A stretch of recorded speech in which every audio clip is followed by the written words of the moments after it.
Morning student, Mohta college की online classes में आपका इस्तकबाल है। बच्चों, आज हम हमारे बीए पार्ट फर्स्ट के अगला टॉपिक हमारा जो गज़ल निगार, जो गज़ल गो शायर थे मीर तकी मीर, उनकी गज़ल गोई पर आज का हमारा मौजू रहेगा। आज हम मीर की गज़ल गोई पढ़ेंगे। इससे पहले के वीडियो में हमने मीर एक तारुफ नाम से हमने एक वीडियो बनाया है जिसमें उनका मुख्तसर तारुफ पेश किया गया है। इसके अलावा 2 वीडियोज़ में हमने इनकी जो गज़ल हमारे निशाब में शामिल हैं उसकी तशरीहात पढ़ी हैं। आज हम हमारे इस टॉपिक को इख्तिताम की तरफ लेकर चलते हैं। ये मीर की गज़ल गोई के बारे में आज हम पढ़ेंगे। तो चलिए शुरू करते हैं मीर की गज़ल गोई का जायजा।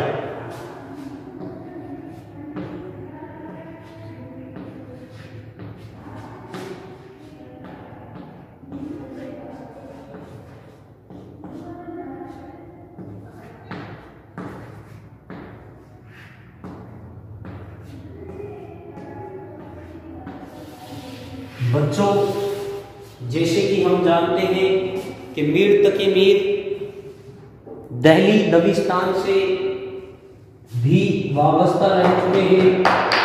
तो इनकी शायरी में हमें दिल्ली का रंग, जो दबिस्तान दिल्ली है उसका जो रंग है वो नुमाया तौर पर खास तौर से देखने को मिलेगा।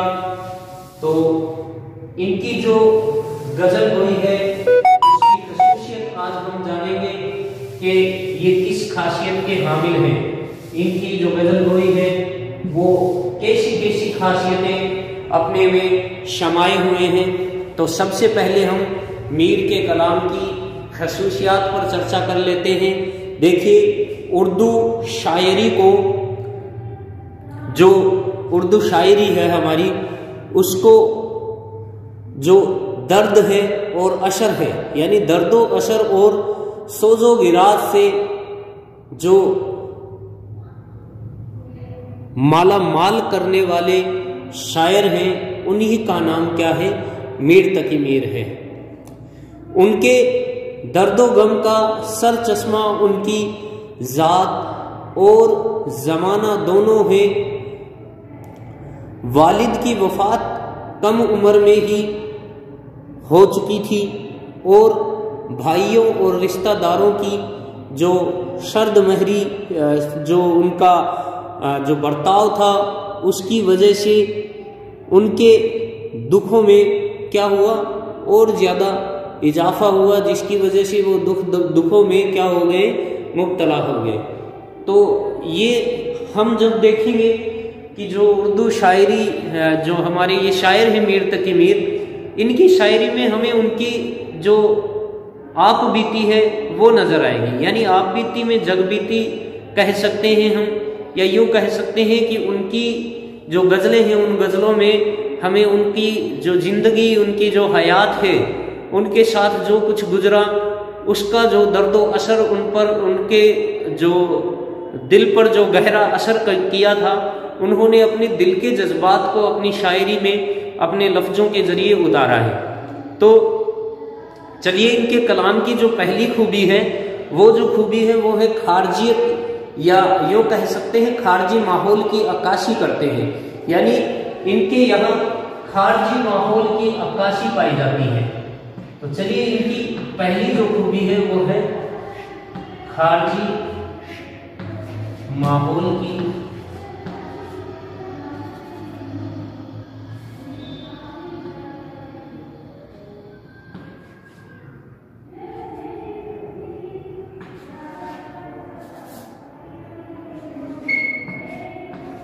ये इनके कलाम की पहली खूबी। यानी हम यूँ कह सकते हैं कि इनके यहाँ हमें खारजियत देखने को मिलती है। देखिए जैसे हमने चर्चा की थी कि दिल्ली के जो शायर हैं उनके यहाँ हुस्न व इश्क का जो माहौल पाया जाता है, देखिए दाखिली भी पाया जाता है और तो इनकी जो गज़ल है उसमें हमें हुस्न व इश्क का खारजी माहौल भी मिलता है और दाखिली माहौल भी देखने को मिलेगा। यानी इनके यहाँ जो दिल के जज्बात हैं उनको भी वो पेश कर रहे हैं। इसी के साथ देखिए दिल्ली के बर्बाद होने की वजह से, यानी जो दिल्ली है वो बर्बाद हुआ, बार बार में लूटा गया, तो इस वजह से इनके जो कलाम है, इनका कलाम है उसमें हमें क्या है, खारजी माहौल की अक्काशी देखने को मिल जाती है। तो चलिए इनकी खारजी माहौल की जो अक्काशी है उसके बारे में थोड़ा सा जान लेते हैं कि मीर ने अपनी आंखों से क्या हुआ, दिल्ली की बर्बादी को देखा और उन्होंने बर्बाद होते हुए देखा और उन्हें जो हम यूं कह सकते हैं कि अपनी ही जिंदगी में ने क्या दिया था, शिकस्त दिया था, हरा दिया था। इस वजह से उनकी शायरी में खारजियत फनी शऊर के साथ पाई जाती है। अपने गर्दोपेश के हालात के असर को और अपनी जो हम यूं कह सकते हैं कि शख्सियत थी उसको शख्सियत बनाकर अपनी शायरी में पेश किया है। यानी देखिए कि एक शायर होता है वो क्या करता है, एक शायर जो उसके आसपास का माहौल होता है उस माहौल को अपनी शख्सियत बना लेता है। ये काम मीर ने भी किया। अगर आप एक शायर का दिल रखते हैं तो उसके साथ उनके आसपास उनके गर्दोपेश में जो पेश आने वाले वाक़यात हैं, हादसात हैं, या फिर उनकी ज़िंदगी में पेश आने वाले उनके साथ जो किस्से बीते, उनके साथ जो हादसे बीते, उन सब का वो क्या करता है कि अपने शायरी में उनका भी बयान करता है, क्योंकि वो उसके दिल से जुड़े हुए हैं किसी ना किसी तरह से। तो वो क्या करता है कि अपने दिल के जज्बात का जो बयान है वो लफ्ज़ों के जरिए कर देता है। तो ये हमें मीर तकी मीर के यहाँ भी देखने को मिलता है और ये खास तौर से देखने को मिलता है। देखिए उन्होंने दिल्ली को बर्बाद होते हुए देखा है अपनी आंखों से। यानी जब दिल्ली लूटा गया तो उनकी आंखों के सामने बर्बाद हो गया, लुट गया, तबाह हो गया। इसके अलावा उनकी जो जाती जिंदगी थी उसमें भी उनके साथ मतलब उनके भाइयों का जो व्यवहार था, जो उनके भाइयों का जो उनके साथ में जो बर्ताव था वो अच्छा नहीं था। इस वजह से भी वो बड़ा ही दर्द अंगेज हुए, यानी उनके दिल को एक धक्का सा लगा। इसके साथ में मोहब्बत, एक उनका जो दिल था वो चोट खाया हुआ दिल था मोहब्बत में भी, तो इस वजह से भी वो इससे गमगीन हुए। तो इन सब का जो इनके आसपास जो गर्दो इनके पास पेश आए जो वाक़यात, इन सब का बयान इन्होंने क्या है अपनी शायरी में उतारा। तो जो खारजी माहौल की जो अक्काशी है उसमें हम यूँ कह सकते हैं कि उन्होंने दिल्ली को बार बार लुटते हुए देखा और उनकी जो जाती जिंदगी थी उसमें भी कुछ इस तरह के वाक़यात पेश आए, तो उन्होंने उस माहौल को क्या बना लिया, अपनी शख्सियत बना ली। तो इस तरह से इनकी जो देखिए शेर है, एक शेर मैं आपके सामने पेश कर रहा हूँ। इन्होंने शेर बयां किया है। देखिए खारजी माहौल की अक्काशी का एक शेर है। लिखते हैं कि रोशन है इस तरह दिल वीरा में एक दाग, उजड़े नगर में जैसे जले है चिराग एक तो ये शेर है। एक और शेर है, लिखा है दिल किसी वीरानी का क्या मजकूर है, यानी दिल की वीरानी का क्या मजकूर है, ये नगर 100 मर्तबा लूटा गया। यानी दिल्ली के बारे में बयान कर रहे हैं कि दिल की जो वीरानी है, यानी जो दिल है उनका, उसकी वीरानी की चर्चा कर रहे हैं और साथ में किससे जोड़ रहे हैं, उस नगर को, दिल्ली का भी चर्चा है। यानी यहाँ दिल्ली भी बार बार 100 मर्तबा लूटा गया और अपने दिल को भी क्या कह रहे हैं कि एक नगर है ये बार बार लूटा गया है इसके साथ बार बार में मतलब क्या है, लोगों का जो व्यवहार, जो बर्ताव है वो अच्छा नहीं हुआ, तो ये भी काफी बार तबाह और बर्बाद हो चुका है। और साथ में उस नगर की भी चर्चा कर दी, यानी दिल्ली की भी। तो ये खारजी माहौल की अक्कासी कर रहे हैं। दूसरा शेर हमने एक और पढ़ा था, जैसे कि रोशन है इस तरह दिले वीरा में एक दाग, उजड़े नगर में जैसे जले है चिराग एक, यानी कोई ऐसा एक चिराग जल रहा हो, इस तरह से। अगली जो इनकी खूबी है वो है इश्क व मोहब्बत का मौजू, यानी ये हमें हर शायर के पास देखने को मिलेगा। इनकी ये जो खूबी है वैसे हमें हर शायर के पास मिलेगा, लेकिन इनकी जो इश्क व मोहब्बत है ना, वो थोड़ी सी मुख्तलिफ अंदाज की है। तो चलिए हम चर्चा करते हैं इश्क व मोहब्बत का मौजू इनके पास जो पाया जाता है। खैर हमने इनको जब पढ़ा है, हम इनके बारे में जानते हैं कि ये तो खुदाई शुक्र है और ये उर्दू शायरी के बाप है। यो भी उर्दू शायरी के बाप की बजाय हम ये कह सकते हैं कि शहंशाह उर्दू गजल, सॉरी उर्दू शायरी नहीं, उर्दू गजल के बाप हम इनको मानते हैं। यानी खुदा भी है और उर्दू शायरी के शहंशाह भी हैं। तो चलिए इनका जो हुस्नो इश्क है, जो इश्क व मोहब्बत है, वो हमें बिल्कुल अलहदा मिलेगा, बिल्कुल अलग दिखाई देगा। तो देखिए इनकी जो इश्क व मोहब्बत है उसकी चर्चा करते हैं। खैर इनके पीछे हम चर्चा कर चुके हैं कि इनके यहाँ तो हमें क्या देखने को मिलता है, मतलब जो दिल है जो इनका बर्बाद हुआ है, इन्होंने चोट खाई है, यानी मोहब्बत में चोट खाए हुए दिल की सी तासीर हमें इनकी शायरी में देखने को मिल जाती है। जब हम इनकी शायरी को पढ़ेंगे तो हमें भी इस बात का एहसास होगा कि मीर का जो दिल है वो मोहब्बत में चोट खाया हुआ दिल है, उस पर कोई ना कोई असर, कोई ना कोई जज्बा जरूर तारी हुआ होगा। तो देखिए तमाम शायरों की तरह मीर की शायरी का मौजू भी इश्क व मोहब्बत है।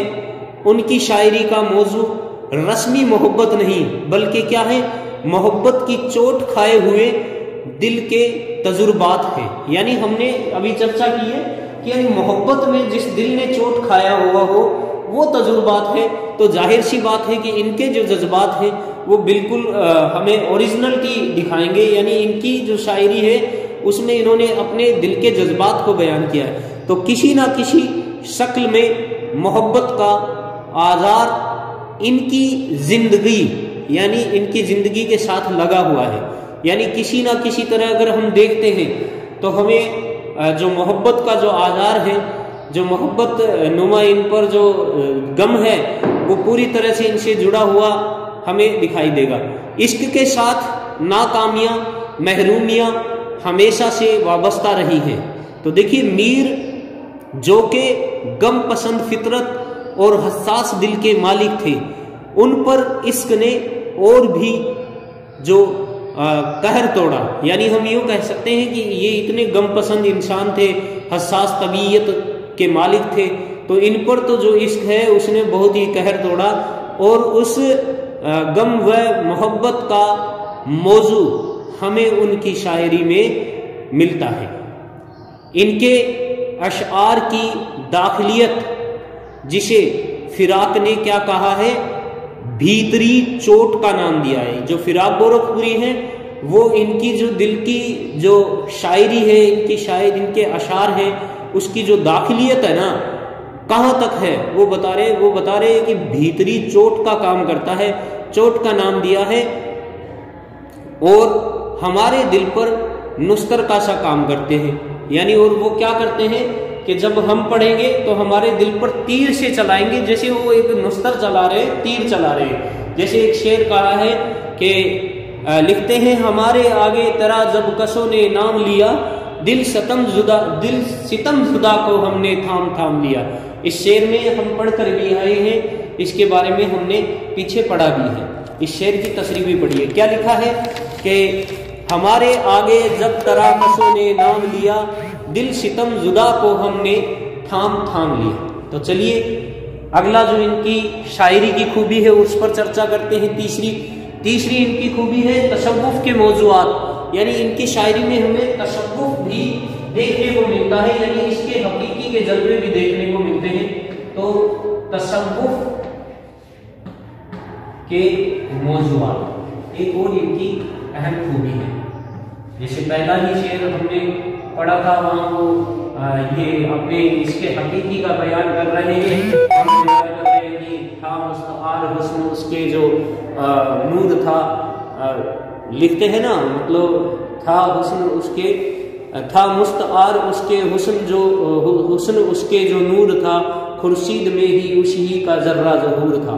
यानी इन्होंने ये शेर लिखा था, पहला शेर हमने जो हमारी शायरी का पहला शेर पढ़ा था, इनकी गजल जब शुरू की थी, तो उस शेर में इन्होंने अपनी इसके हकीकी का बयान किया है, अपने रब ताला के नूर को जो उसकी वजाहत बताई है, उनकी वजाहत की है उसके नूर की, अपने रब ताला का नूर आला नूर बताया है, और कह रहे हैं कि मेरे रब का जो मेरा रब है वो कितना पुर नूर है, और उसके नूर का एक छोटा सा कतरा जो हम सूरज के रूप में देखने को मिलते हैं, ये तो एक छोटा सा जर्रा है, छोटा सा जर्रा, एकदम मतलब छोटा सा जर्रा बताया है शायर ने, किसको? सूरज को, जो इस दुनिया को आबोताज देता है। तो देखिए शेर है, शेर हम बाद में शुरू करते हैं। खैर इनके तसव्वुफ़ के कुछ मौज़ूआत के बारे में जान लेते हैं।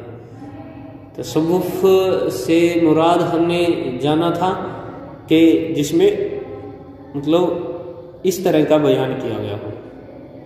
देखिए सूफीज़म जिसमें पाया जाए, देखिए मीर की शायरी में मिजाजी मोहब्बत के साथ हकीकी मोहब्बत के जलवे भी नज़र आते हैं। उनकी तबीयत में सब्र व रज़ा, दर्दमंदी, खुददारी, गमों से निबाह करने की सलाहियत और कनाअत इसी तसव्वुफ़ की देन है। यानी ये जो सब्र व रज़ा कर रहे हैं, कनाअत पसंद है, गमों से निबाह करते हैं, यानी उसके साथ अपना निबाह कर लेते हैं। चुनांचे दुनिया की बेशिबाती इंसानी अज़मत, खुददारी और फ़लसफ़ाए वहदतुल वजूद जैसे तसव्वुफ़ के मौजू का बयान भी मीर की शायरी में कसरत से मिलता है। खैर इन्होंने इनके तसव्वुफ़ का छोटा सा एक नमूना पेश किया है। लिखते हैं कि नाहक हम मजबूरों पे तोहमत है मुख्तारी का। लिखते हैं नाहक हम मजबूरों पे तोहमत है मुख्तारी का, चाहते हैं सो आप करें हमको अब बदनाम किया। यानी इस शेर में इन्होंने थोड़ा सा हल्का सा तसव्वुफ़ का बयान, इनकी सब्र व रज़ा का हमें पता लगता है कि ये किस तरह से मतलब मजबूर है, और मजबूरी ही नहीं है, मतलब ये क्या है, अपनी आज़ादी को छोड़कर मतलब बंधे हुए हैं किसी उसूल के अंदर। और लिखते हैं कि चाहते हैं सो आप करें हमको अब से बदनाम किया। अगली है इनकी जो खूबी है चौथी शायरी की, वो खूबी है पेकर तलाशी। देखिए चौथी जो खूबी है वो है पेकर तराशी। अब हम अच्छी तरह से जानते हैं कि पेकर तराशी क्या होता है। पेकर तराशी, चलिए पेकर तराशी से मुराद यानी इंसान का पेकर उतार देना, उसकी तस्वीर उतार देना। तो ये जो है अपनी शायरी में लफ्जों के जरिए क्या है, तस्वीर बनाते हैं।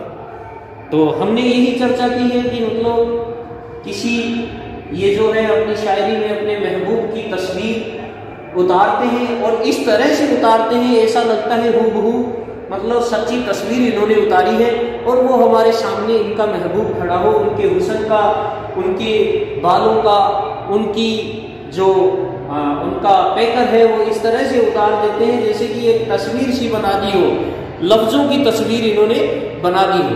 तो चलिए ये लिखते हैं, देखिए लफ्जों के जरिए तस्वीर बनाना पेकर तराशी का नाम है। यानी मीर का ये क्या है, वस्फ़े खास है। ये एक ऐसा शेरी वसीला है जिससे कोई हालत या कोई मंजर कारी के सामने पेश हो जाता है। मीर के कलाम में शेरी पेकर हर तरफ बिखरे नजर आते हैं।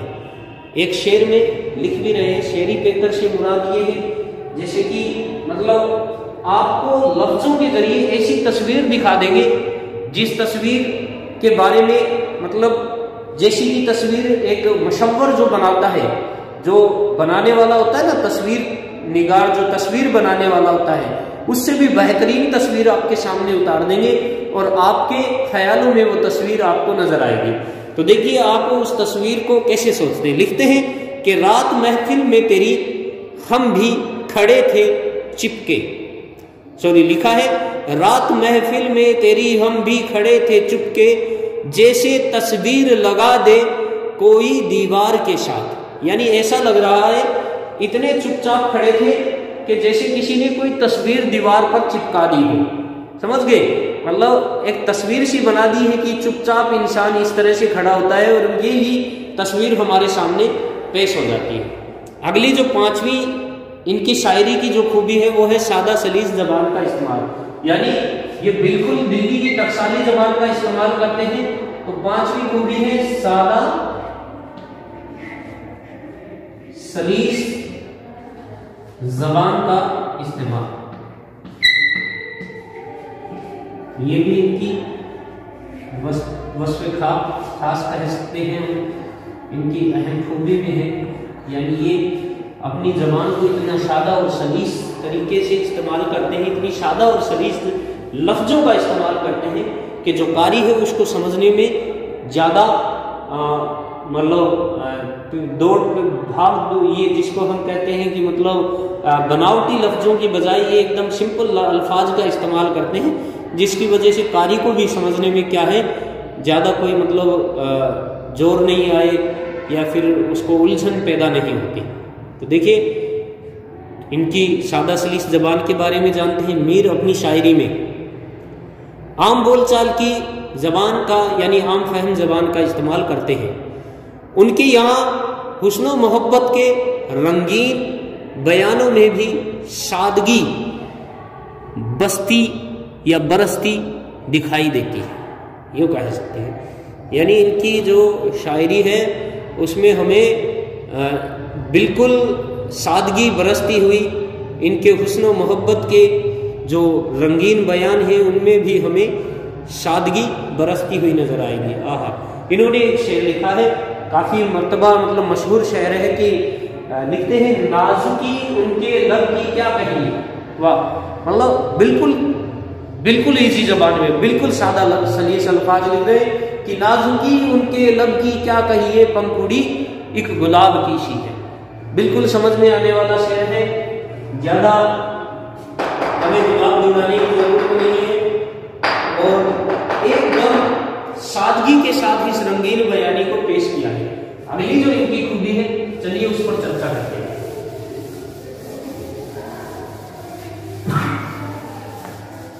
इनकी शायरी की छठी खूबी है छोटी बहरों का इस्तेमाल और नगमगी। यानी इनकी जो बहरें हैं वो छोटी होती हैं। चलिए छठी खूबी पहले चर्चा भी करके आ चुके हैं। छोटी बहरें और नगमगी ये भी इनकी एक अहम खूबी है। देखते हैं कैसे। हमने पीछे चर्चा भी की थी, एक शेर पढ़ा था इनकी एक गजल की, पत्ता पत्ता बूटा बूटा हाल हमारा जाने है, जाने ना जाने गुल ही ना जाने बात तो सारा जाने है। इसकी बेहतरीन मिसाल है ये गजल, जिसमें इस गजल के इस पहले शेर में ही उन्होंने जो बहरें इस्तेमाल की हैं बिल्कुल आसान छोटी छोटी बहरें इस्तेमाल की हैं और बिल्कुल मुतरन्नुम बहरें इस्तेमाल की हैं जिनको गाया जा सकता है, जिसमें मौसीकी की जा सकती है। देखिए लिखते हैं मीर के फन में बला की गुनाइयत से मतलब यही है कि वो गा सकते हैं, मौसीकियत पाई जाती है। इसमें नगमे की एक लहर दौड़ती है। मीर अपने कलाम में ये नगमगी मुतरन्नुम अल्फाज छोटी बहरों और नगमगी से मुनासिबत रखने वाले रदीफ व काफिया के इंतखाब से पैदा करते हैं। कभी कभी लफ्ज़ों के तकरार से खुशगवार आहंग पैदा करते हैं। मसलन मिसाल के तौर पर नगमगी देखिए, हमने शेर पढ़ा था कि पत्ता पत्ता बूटा बूटा हाल हमारा जाने है, जाने न जाने गुल ही न जाने, बाग तो सारा जाने है। चलिए अगला जो है इनकी जो शायरी की खूबी है वो है इनके इस्तियारे और इनकी तस्बीहात, यानी ये कैसे इस्तियारा और तस्बीह का इस्तेमाल करते हैं। तो चलिए इनकी जो सातवीं खूबी है वो है इनके इस्तियारे, इस्तिआरा और तस्बीह। चलिए इस्तिआरा और तस्बीह, इस्तिआरा और तस्बीह के बारे में हम जानते हैं क्या होता है। यानी तस्बीह यानी मुशाबा लफ्ज जो एक लफ्ज से दूसरे लफ्ज का मुनासिबत रखता हो। इस्तिआरा ऐसा जो मुस्तआर लिया हुआ या उधार लिया हुआ लफ्ज हो जिससे दूसरे लफ्ज की तस्बीह दी जाती है। लिखते हैं मीर के यहाँ तस्बीहें ज़्यादा और इस्तिआरे थोड़े कम मिलते हैं। वो अपनी तस्बीहों के लिए मवाद यानी जो मवाद है वो गर्दोपेश से इकट्ठा करते हैं। वो अपनी तस्बीहों की मदद से